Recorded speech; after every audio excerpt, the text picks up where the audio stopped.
6월 둘째 주일 특별히 임직식으로 드리는 예배 가운데 우리들에게 주시는 하나님의 말씀은 사도행전 6장 1절, 2절, 6, 7, 15절입니다. 같은 목소리로 봉독하겠습니다. 시작. 그때에 제자가 더 많아졌는데 헬라파 유대인들이 자기의 과부들이 매일의 구제에 빠짐으로 히브리파 사람을 원망하니 12 사도가 모든 제자들을 불러 이르되 우리가 하나님의 말씀을 제쳐놓고 접대를 일삼는 것이 마땅하지 아니하니 사도들 앞에 세우니 사도들이 기도하고 그들에게 안수하니라. 하나님의 말씀이 정정왕성하여 예루살렘에 있는 제자 수가 더 심히 많아지고 허다한 제사장의 무리도 이 도에 복종하니라. 공회 중에 아는 사람들이 다 스데반을 주목하여 보니 그 얼굴이 천사의 얼굴과 같더라. 아멘. 그 얼굴이 천사의 얼굴과 같더라는 제목으로 차명근 목사님께서 말씀을 전해드리겠습니다. 오직 주님만 바라보는 예배 되게 하여 주옵소서. 주님께서 온전히 다스리실 때에 성령의 충만함으로 임하여 주시옵소서. 감사드리며 우리 주 예수 그리스도의 이름으로 기도합니다. 아멘. 할렐루야. 네, 참 아름답고 영광스러운 주일입니다. 오늘은 임직 시기 또한 예배 가운데 있는 복된 주일을 맞아 하나님께 모든 영광을 돌립니다. 하나님의 말씀을 대언하여 여러분에게 선포하고 일하기를 원합니다. 하나님의 큰 평안이 여러분에게 있을지어다. 네, 주님이 부활하시고 제자들에게 나타나셔서 했던 첫 말씀입니다. 평안이 있을지어다. 제가 미국에 있을 때도 그 Spiritual Formation이라는 영성 수업을 들을 때 영성의 선배들의 책들을 많이 읽었는데 공통된 것이 여러 개가 있는데 그 중에 하나가 모든 선배들이 그 기록에 남겼던 공통된 것이 그거예요. 모든 일은 잘 될 것이다. 주 안에 있는 자에게 주시는 약속이고 주님 안에서 깊은 묵상을 했던 영성의 선배들의 동일한 고백이었습니다. 짧은 시간으로 보면 어려운 일들만 있는 것 같지만 그들의 깊은 묵상의 결론은 뭐냐면 주 안에서 모든 일은 다 잘 될 것이다. 네, 걱정하지 마십시오. 그래서 주님도 제자들에게 나타나셔서 평안이 너에게 있을지어다 말씀하셨습니다. 오늘 권사와 안수 집사로 임직을 받는 주님의 제자들을 축복합니다. 하트교회 첫 임직을 허락하신 하나님께 모든 영광을 올려드립니다. 오늘 본문은 임직을 받는 자와 관련된 말씀이기도 하지만 모든 제자들이 동일하게 걸어가게 될 여정이기 때문에 우리 모두를 향한 말씀입니다. 예수를 믿으면 모두 제자가 예수님의 제자입니다. 예수님을 믿으면 성도가 되고 성도가 자라면 제자가 되는 것이 아니라 성경의 기록은 예수님을 믿으면 성도이고 또 제자가 되는 것입니다. 여러분은 다 예수님의 제자입니다. 예수님과 동행하기를 바라고 예수님의 그 장성한 분량에 이르는 예수님의 제자가 되기를 축복합니다. 오순절에 성령이 임하시면서 교회가 탄생하고 교회가 자라기 시작했습니다. 하트교회도 성령께서 낳으신 교회입니다. 사람이 만든 조직이 아니라 성령께서 친히 출산하신 주님의 교회, 예수님의 몸입니다. 그 초대교회 당시에 교회가 자라면서 임직을 이제 처음 하게 되는 일이 있었습니다. 그게 사도행전에 기록이 되어 있습니다. 제자들이 많이 늘어났습니다. 다양한 출신의 사람들이 제자가 되었겠죠. 그런데 거기에 헬라파 유대인, 그리스인 출신의 우리도 경상도 출신이 있고 전라도 출신이고 충청도 출신도 있고 이런 것처럼 유대인 중에서도 헬라파 유대인이 있었고 또 히브리파 유대인이 있었습니다. 그분들이 다 예수님의 제자가 되었는데 어떤 일이 있었냐 하면은 교회 가운데 교회가 어려운 과부들을 돌보는 일 가운데 소외되는 사람들이 있기 시작했습니다. 어떤 사람들이 소외가 됐냐면 헬라파 유대인들의 과부들이 그 구제에서 자꾸만 빠지는 일들이 생기기 시작했습니다. 그래서 그러면 누가 원망을 했겠습니까? 그 헬라파 유대인들이 원망을 했겠죠. 차별하느냐. 그런 일들이 이제 일어나기 시작했습니다. 그래서 오늘 본문이 이제 6장인데요. 6장 1절에 보면 그때의 제자가 더 많아졌는데 헬라파 유대인들이 자기의 과부들이 매일의 구제에 빠짐으로 제외됨으로 인해서 히브리파 사람을 원망하는 일이 일어났습니다. 교회 안에. 구제에서 제외되는 일이 문제가 아니라 사실 교회 안에는 뭐 이런 문제만이 있는 것이 아니죠. 많은 문제들이 생기게 되어 있습니다. 그런데 문제는 구제에서 제외되는 일이 문제가 아니라 제자들 가운데 뭐가 생기기 시작했습니까? 원망이 자라기 시작했다. 이것이 문제의 핵심입니다. 그리고 오늘 본문에서 이제 해결책이 나옵니다. 2절에 보면 12사도가 모든 제자들을 모읍니다. 그리고 말합니다. 집사들을 세우겠다. 그리고 구제하는 일을 집사들에게 맡기고 사도들은 기도하는 일과 말씀 사역에 힘쓰겠다고 선포합니다. 이것이 초대교회 때 첫 임직을 세우는 어떤 배경이 됩니다. 영적인 질서를 다시 회복하고자 한 것입니다. 사도들은 어디에 집중하고 말씀과 기도에 집중하고 7 집사를 세워서 그들로 그 구제 사역을 맡기는 것이 배경이었습니다. 그러면서 성령과 믿음이 있는 7 집사를 안수기도로 세웠습니다. 그 7 집사 중에 한 사람이 스데반 집사입니다. 모든 믿는 자들은 제자라고 말씀드렸습니다. 예수 믿고 우리가 모두 제자가 되고 그 안에서 우리가 자라가게 됩니다. 그리고 그 제자들 중에 임직자, 직분자가 세워졌고 사도들을 통해서 계시된 교회를 향한 하나님의 나라가 이 직분자들을 통해서 더욱 자라게 되었습니다. 자, 오늘 설교 말씀에서 제가 임직에 관한 오해 하나를 풀려고 합니다. 저도 지금까지 이렇게 쭉 해석을 해왔던 시간들이 있었습니다. 그것은 임직을 받으면 이제 교회 일을 열심히 해야 하는가 보다 이렇게 보통 생각을 하죠. 임직을 하는 목적이 교회 일을 더 열심히 일 중심적으로 생각하는 경향이 있습니다. 오늘 본문을 보면 마치 그렇게 느껴지게 기록이 또 돼 있죠. 구제에 관한 것을 집사들에게 맡기고 사도들은 말씀과 기도에 전념하고자 해서 했다. 네, 물론 교회는 주님의 몸이고 성경이 말하는 것처럼 모든 성도들이 교회의 각 지체입니다. 임직자, 오늘 임직을 받는 분들만 교회의 주님의 몸의 각 부분으로 기능하는 것이 아닙니다. 임직을 세웠고 그 임직자들만 교회의 각 지체로 열심히 일을 하는 것이 아니죠. 또 일이라고 표현되어 있지만 주님의 몸으로 기능하는 것이기 때문에 그것은 영광이죠. 영광입니다.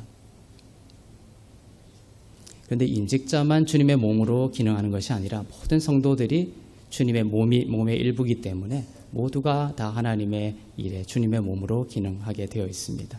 빛을 발하게 되어 있습니다.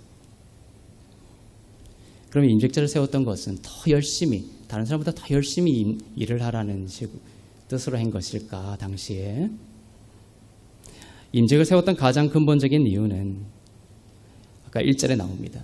제자들이 늘어나면서 원망이 일어나기 시작했다. 그 원인이 바로 말씀과 기도가 중심에서 멀어지기 시작했기 때문입니다. 교회가 커지고 제자들이 많이 늘어나면 교회가 빠지기 쉬운 함정이 바로 그겁니다. 본질을 잃어버리는 것입니다. 말씀과 기도를 잃어버리는 것입니다. 막 늘어나는 사람의 현혹이 되는 것입니다. 그러다 보면 원망이 생기기 시작합니다. 그리고 교회가 분열이 되기 시작합니다. 사도행전 6장의 임직을 세우는 가장 큰 의미는 다시금 말씀과 기도로 돌아가고자 한 것입니다. 임직을 세우고 사도들은 다시금 말씀과 기도가 교회의 가장 본질이 되도록 중심을 잡기 시작했다는 것입니다. 그래서 4절에 보면 이렇게 기록하고 있습니다. 사도들은 오로지 기도하는 일과 말씀 사역에 힘쓰니라. 이것은 구제가 본질이 아니라 바로 말씀과 기도가 교회와 하나님 나라의 본질임을 알려주고 있는 것입니다. 구제를 다 열심히 하기 위해서 임직을 세운 것이 아니라 바로 본질로 돌아가기 위해서 사도들을 더욱더 사도들 중심으로, 그러면 사도들만 그것을 했다는 뜻이 절대 아닙니다. 사도들 중심으로 하나님의 계시를 받고 말씀과 기도가 사도들 중심으로 모든 성도, 모든 교회, 모든 제자의, 모든 임직자들의 중심이 되게 하기 위해서 이러한 일을 하기 시작했습니다.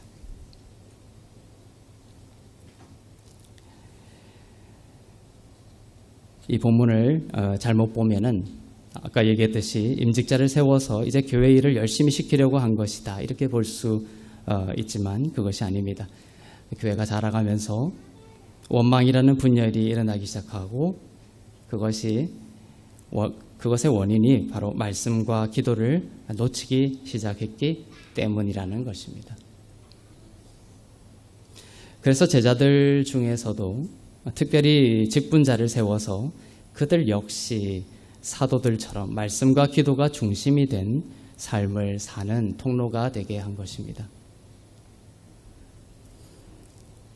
말씀과 기도는 하나님 나라의 존재 방식입니다. 말씀과 기도는 제자들이 예수로 살아갈 수 있게 만드는 바로 양식입니다. 말씀과 기도는 제자들이 하나님의 나라로 존재하고 하나님의 나라로 자라게 하는 처음이자 마지막입니다. 하나님의 나라는 구제를 열심히 하는 NGO 단체가 아닙니다. 교회는 NGO 단체가 아닙니다. 말씀이신 예수께서 예수의 성품을 가진 제자들을 출산하시고 낳고 그 제자들이 예수를 닮아가게 되는 하나님의 나라입니다. 말씀과 기도를 통해 제자들은 머리 대신 예수님으로부터 모든 생명을 받아 하나님의 나라로 존재하는 삶을 살게 됩니다. 그래서 임직자를 세우고 이제 그들이 정말 말씀과 기도를 중심으로 다시금 영적인 질서를 세우고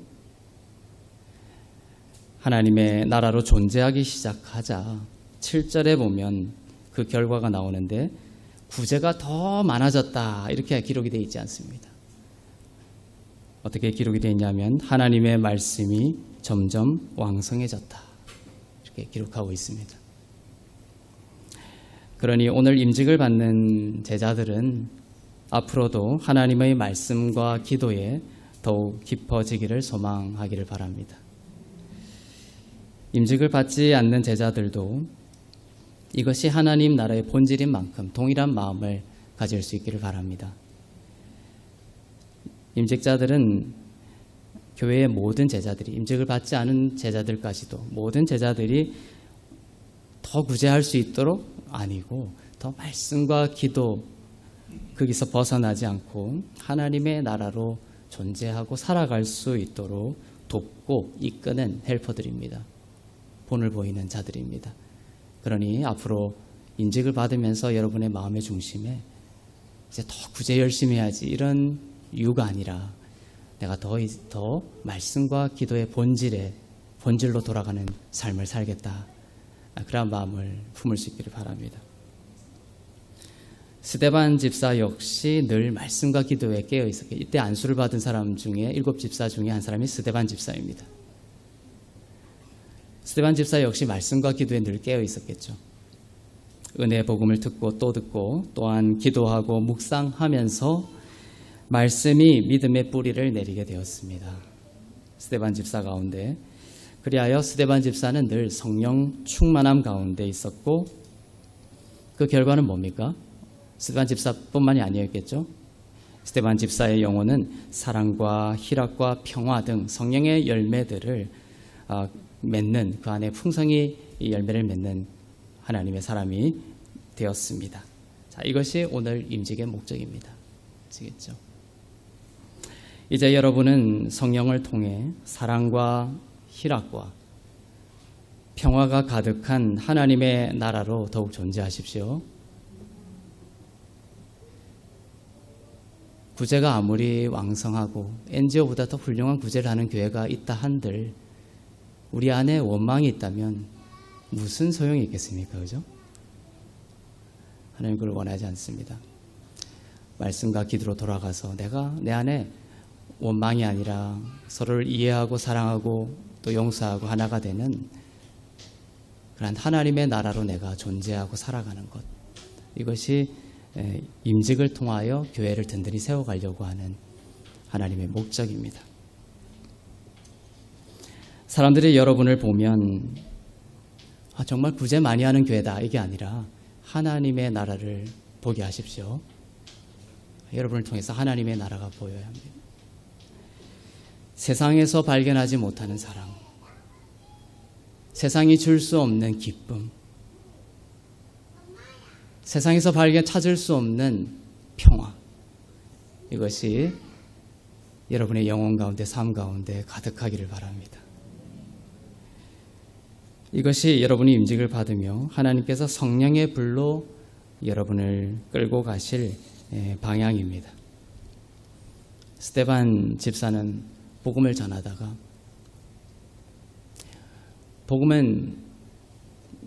어둠은 복음을 싫어하죠. 복음을 받고 이렇게 하나님의 사람으로 살아가려고 하면 사람들이 다 좋아하지는 않습니다. 어둠은 빛을 싫어합니다. 그들의 어둠이 드러날까 봐. 스데반 집사는 복음을 전하다가 박해를 받고 하나님의 곁으로 이제 가게 되는데, 스데반 집사의 마지막 때의 모습을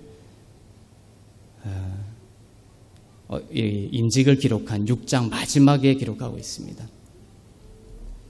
자, 6장의 첫 절과 6장의 마지막 절이 중요합니다. 그리고 그 중간에 뭐가 있냐면 임직자를 세우는 것이 있습니다.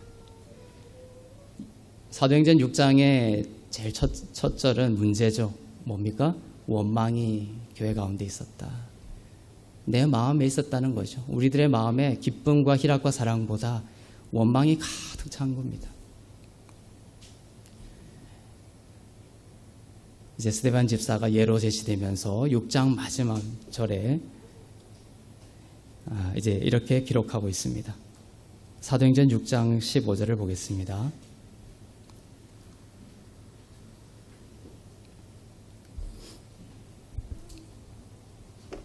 시작.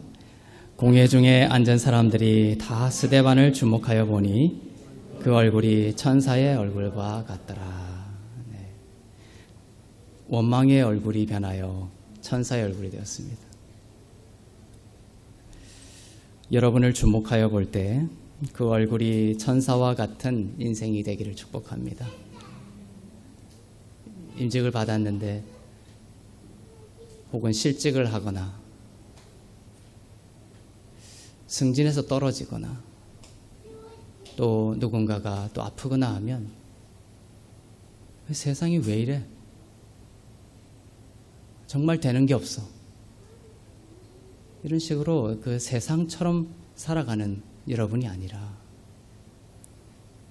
오늘 말씀처럼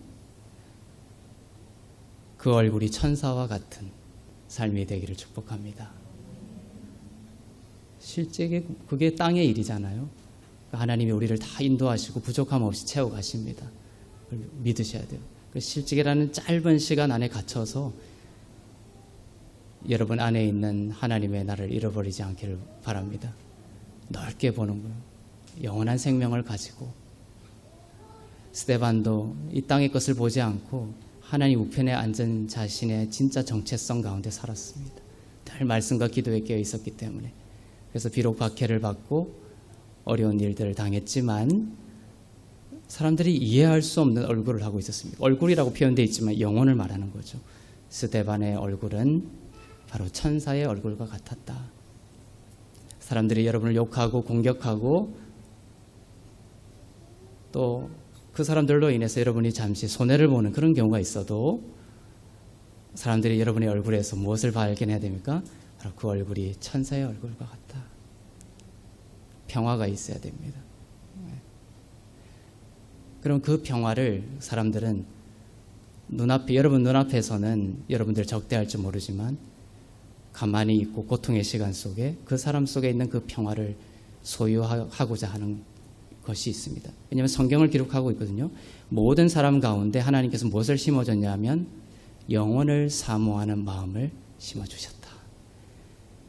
누구를 죽이고 사기치고 온갖 죄를 범하는 사람들 중심에도 무엇이 있냐면 하나님께서 영혼을 사모하는 마음을 주셨습니다. 그 사람들이 여러분 가운데 그 얼굴이 천사와 같은 평화와 기쁨과 희락을 발견하게 되면 그 영혼을 사모하고자 하는 마음이 발동하게 되어 있습니다.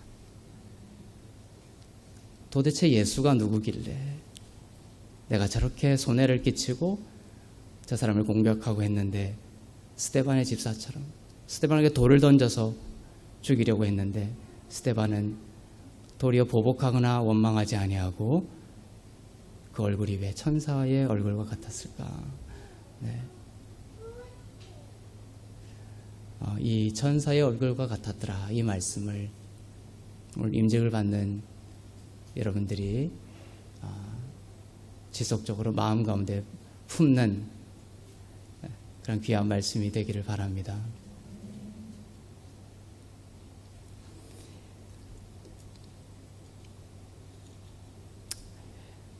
두려움과 염려가 가득한 얼굴이 아니죠. 내일 일을 염려하면서 안절부절 못하는 얼굴이 아닙니다. 억울함과 분노 가득한 얼굴이 아닙니다. 나를 뭘로 보고 무시하느냐라는 얼굴이 아닙니다. 불행과 보복의 얼굴이 아닙니다. 너도 한번 당해보라는 얼굴이 아닙니다. 그 얼굴에 바로 하나님의 임재가 나타났습니다. 내 노력으로 이렇게 천사의 얼굴과 같은 것을 만들어내려고 하지 마십시오. 그리고 지금 그런 모습이 없다고 실망하지도 마십시오.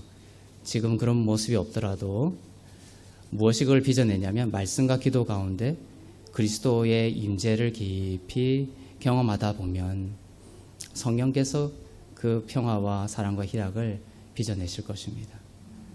우리는 죽을 때까지 공사 중입니다. 지금 완벽한 것을 기대하지도 마십시오. 늘 한 발 한 발 이제 앞으로 주님께서 이렇게 우리를 빚어가실 것이다. 우리는 어떻게 바로 말씀과 기도의 중심을 두고 바로 늘 순간순간 예수 그리스도의 임재 가운데 들어가는 그러한 삶이 된다면 하나님은 반드시 여러분을 그 영혼이 그 얼굴이 천사의 얼굴과 같은 하나님의 사람으로 반드시 인도하시고 빚어내실 줄로 믿습니다. 인직을 받았으니 열심히 교회 일해야 돼 이것이 아니라 나의 영혼이 그리스도의 모든 성품을 비추어내는 그리스도의 향기가 되기를 소망합니다. 모든 순간 그리스도의 임재 가운데 사십시오. 그러면 여러분은 교회가 얼마나 소중한 가치를 가지는지를 자연스럽게 알게 됩니다.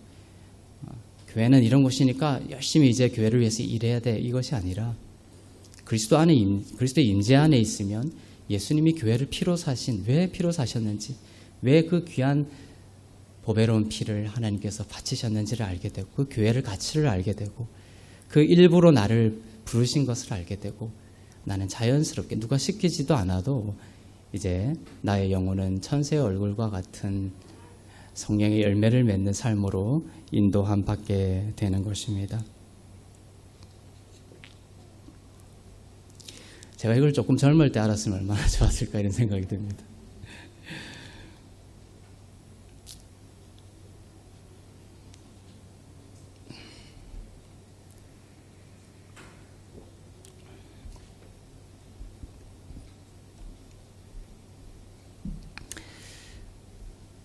21세기 기독교의 복음 정신을 전승해준 마틴 로이드 존스 목사님은 이렇게 말씀했습니다. 영국의 위대한 목사님이셨죠. 그분이 이런 말씀을 했습니다. 지금까지 교회 기독교는 한 번도 제대로 시행된 적이 없다. 어떻게 생각하십니까? 지금까지. 그때가 20세기 이제 넘어갈 때였는데 지금까지 기독교는 한 번도 제대로 시행된 적이 없다. 물론 애타는 마음에 조금 과장된 말씀을 한 점은 있으나 우리에게 도전이 되는 말씀입니다. 그래서 우리는 이 임직을 받는 이 시점에 다시 한 번 더 우리는 기독교를 다시 시작하려고 합니다. 은혜의 복음이 더욱 선포되기를 기도합니다. 그리고 그 복음이 모든 순간 그리스도의 임재 속으로 들어가는 더 깊은 묵상을 통해 하나님의 나라로 자라기를 기도합니다. 주님의 말씀 내 삶에죠.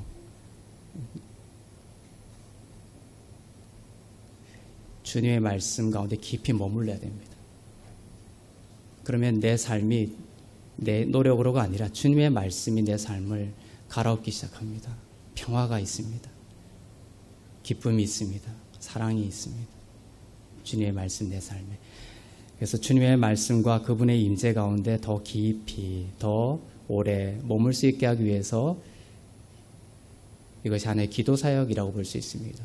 호흡 묵상을 하고 또 부활의 발걸음을 하고 모든 순간순간 달려가는 삶이 아니라 멈추어서 그리스도의 임재 속으로 들어가고 그분을 만지고 그 영혼을 만지고 그 영원한 가치를 만지면 우리의 내면이 영혼이 마음이 변하게 될 것입니다. 주님의 말씀이 내 삶이 되는 것입니다. 그래서 이러한 기독교를 우리는 우리 하트교회는 이제 시작하려고 합니다. 시작을 했죠. 이것이 더욱더 깊이 뿌리를 내려서 지금까지 기독교는 한 번도 제대로 시행된 적이 없다는 마틴 로이드 존스 목사님의 말씀을 반성 삼아 이 땅에 참된 기독교가 시행될 수 있도록 하는 하나님의 귀한 통로가 되는 교회가 되기를 원하고 여러분이 그런 귀한 통로가 되기를 축복합니다. 저는 우리 교회가 큰 대형 교회가 되기를 바라는 마음으로 임직을 하는 것이 아니라 여러분의 얼굴이 천사의 얼굴과 같은 그러한 영혼으로 하나님의 나라를 살기를 바라는 마음으로 임직을 합니다. 오늘 임직 선물로 이제 성경과 십자가를 드릴 것입니다. 성경은 말씀이요, 십자가는 기도를 상징하겠습니다. 성경을 받고 또 십자가를 목에 걸 때에 이제 임직자로서 내 인생 일평생 말씀과 기도에서 떠나지 않겠다. 그리고 이것에 깊이 머물며 그리스도의 임재 가운데 들어갈 때 나의 영혼이 천사의 얼굴과 같이 세상이 이해할 수 없는 하늘의 모든 성령의 열매로 충만한 그러한 그리스도인으로 하나님께서 빚어 나가실 것을 소망하며 하나님이 주시는 임직을 받도록 하겠습니다. 사랑의 하나님 아버지, 임직을 받으며 다시 말씀과 기도로 돌아가고자 합니다. 주님의 임재 가운데 살게 하시고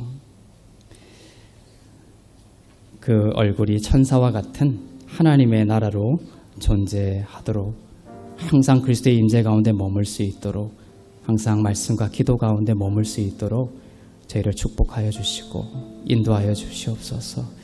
이 교회를 축복하여 주시옵소서. 이 민족을 축복하여 주시옵소서. 땅끝까지 하나님의 나라가 임하게 하여 주시옵소서. 감사드리며 우리 주 예수 그리스도의 이름으로 기도합니다. 먼저 축하 영상 보도록 하겠습니다. 사트교회에 5분의 권사님과 15분의 안수 집사님을 차명근 목사님의 진실한 교육을 통해서 세움을 받게 하신 하나님께 감사와 영광을 돌리고 여러분을 축하합니다. 중세한 수도원이 있었습니다. 하나님께 다가가기 위해서 많은 수련원생들이 왔다가 떠나가게 됩니다. 이 장면을 안타깝게 여긴 한 수련원생이 떠나가는 동료들을 만류하고 또한 원장님께 찾아가서 왜 많은 사람들이 떠나가는데 만류하지 아니합니까? 라고 질문합니다. 수도원 원장님이 깊이 생각하다가 이런 대답을 합니다. 사냥꾼이 여우를 사냥하기 위해서 수많은 사냥개들을 풀었습니다. 여우를 최초로 발견한 사냥개가 맹렬히 짖으며 쫓아갑니다. 그 뒤를 이어서 여우를 보지 못했지만 수많은 사냥개들이 맹렬히 쫓아가게 됩니다. 그러나 조금 힘들고 어려움이 오자 여우를 보지 못했던 사냥개들은 포기하거나 되돌아가고 맙니다. 그러나 여우를 봤던 그 사냥개는 포기할 줄 모르고 끝까지 그 목표물을 향해서 나아갔습니다. 이 말씀을 들은 수도원생은 말없이 자기 자리로 돌아가서 자기의 사명을 감당했다는 것입니다. 사랑하는 하트교회 성도 여러분, 임직자 여러분, 여러분이 하나님께서 주신 사명이 여러분에게 있습니다. 하트교회에 대한 여러분의 사명이 있습니다. 낙심치 않고 포기치 않고 끝까지 감당하시는 축복 있기를 주의 이름으로 축원합니다. 하트교회 임직식을 위해서 이렇게 권면과 축복의 말씀을 전하게 돼서 감사합니다. 하트교회를 섬기기 위해서 부름받은 여러분은 정말 예수님께서 네가 나를 사랑하느냐 베드로에게 찾아오셔서 물으셨던 그 질문을 여러분들이 들으셨으면 좋겠어요. 네가 나를 사랑하느냐. 주님이 제가 주님을 사랑하는 줄 주님이 아시지 않습니까? 네. 그래서 여러분들은 주님의 마음으로 내 양을 먹이라, 내 양을 치라, 내 어린 양을 먹이라 하신 주님의 당부를 여러분들의 소명으로 아시고 그 사명 잘 감당하시기 바랍니다. 여러분들의 상급은 주님께서 늘 날마다 채워주실 거예요.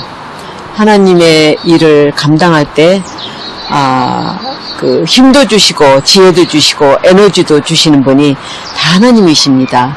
하나님을 더욱 의지하면서 그런 순종하는 삶을 사실 때 여러분들이 주 안에서 성장하는 것이 여러분에게 주시는 하나님의 상급이신 줄 압니다. 여러분 하트교회를 위해서 정말 희생하고 온 몸을 주를 위해서 불태우는 여러분 되시기를 당부합니다. 감사합니다.